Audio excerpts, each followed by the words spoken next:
right. So we're here with J-Man of Mushroomhead at Rockstar Mayhem Festival. Yeah. How was the day so far? Oh, fantastic. It was hot, but it was great, you know. We had an interesting way getting here. We got hit by a drunk driver last night. Oh, damn. Luckily, we were in a bus, and, you know, and luckily she's okay, so. Okay. I mean, she's behind bars, but she's safe, so, you know, everyone survived, no injuries. But, yeah, it was an interesting trip. Great. You left Mushroomhead back in 2004. Yes. Did you ever imagine you would be back in the band as an official member? You know, I don't think I really thought I'd be an official member again, but I definitely knew we were going to work together again. Yeah. We'd worked on side projects and things like that. And you came and play live to everyone. Yeah, I would do a lot of live shows, especially regional shows, Halloween shows, old school shows, things like that. So it was like we never broke relations or anything like that. There was never ill will. It was like, you know, family things that I had to take care of. But I really didn't imagine being like back in the band full time again, and I'm really stoked that I am, you know.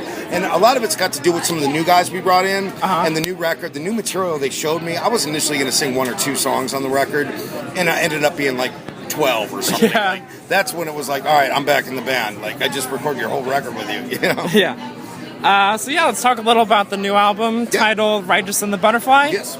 When I heard the single "QWERTY," I instantly thought of old school Mushroomhead. Yeah, it's was got a conscious effort to write material that sounded like your old albums? I think it was a conscious effort just get back to the roots of Mushroomhead, and that was like kind of being an eclectic band, not just one-dimensional, not just a metal or rock band, like because you know we wanted to bring the keyboards back. They kind of started disappearing in the later records, and wanted to get back to more versatility. I think was definitely a goal, and just you know the true sense of what the band began as. Cool. In 2010, one of Mushroomhead's previous guitarists, J.J. Rye, just passed away. Yes, that is part of the album title. Right. The Righteous and the Butterfly. Do you think dedicating this new album to him provided some sort of therapeutic healing or closure? Absolutely. And it's not just him. It was also the Butterfly being our drummer and his ex-wife and also the photographer for the band. So I mean, she was a huge part. She was like a sister of the band. She was there every day taking pictures from like day one, you know, and past the university years. So it was like, I think it was important to getting back to our roots. You know, it was like not only getting back to our roots musically, but also getting back to our roots as far as relationships went, and acknowledging all that and all the things that like, define us, what we are today. So Mushroomhead has tended to sway towards a more DIY or underground approach of thriving in the music industry. If you could go back 20 years, would you want to sign your band on a major label right away? Or? Well, we were offered major deals like 20 years ago, but they were just bad deals. It was like they wanted all our publishing, all our merchandise. You know, I won't mention the record label, but there's a famous band on it, and we turned it down. And that was just because it was... It comes down to some of it is self-worth, but a lot of it is just, you know, like...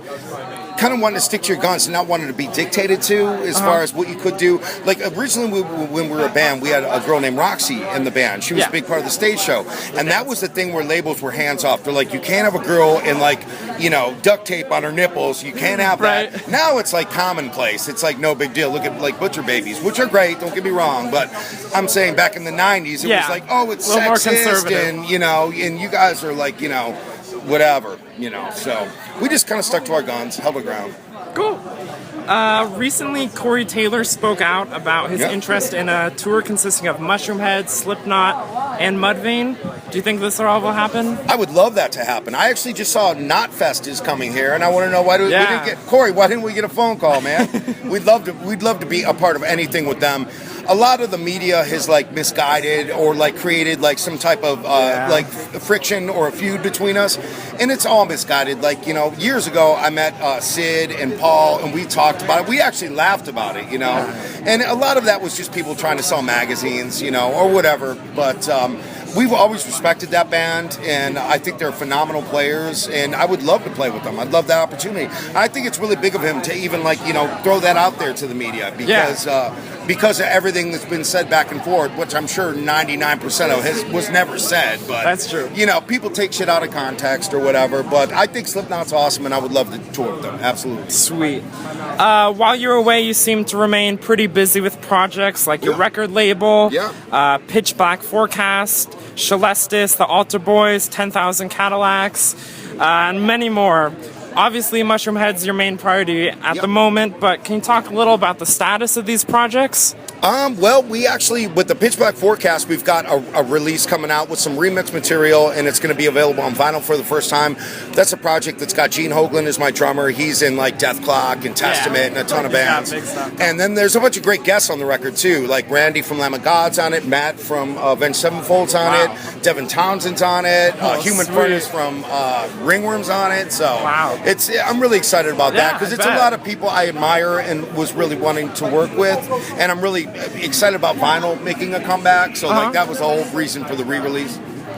Are there any artists you'd like to collaborate in the future once you have the time off? Oh, absolutely. Number one would be Tom Waits, and then number two would be Mike Patton. All right. They're at the top of my list, absolutely. Yeah. And I've actually talked to Mike. He's just busy as hell, but you know, I think they hopefully one day. I think they just Faith No More just played. And they played new material. Yeah, 2 new songs. So that's great. Hopefully we get a new Faith No More record after 17 years or something. They're one of my favorite bands, and obviously an influence on this band. So. Yeah, and Mr. Bungle. Yeah, oh, absolutely. Yeah. So what is next for Mushroomhead after this tour? I think we've got a tour coming up. It's a really unusual tour. It's like a rock hip-hop tour coming up in October. I'm not sure if I'm supposed to say this or not yet, but I think it's going to be ICP, us, 3-6 Mafia, Avatar. Like it's like rock bands. Yeah, diverse. Yeah, it's pretty diverse. So we'll see what pans out on that. Awesome. Well, thank you so much for the interview, and that was an awesome show. Appreciate it, man. Thank you very much.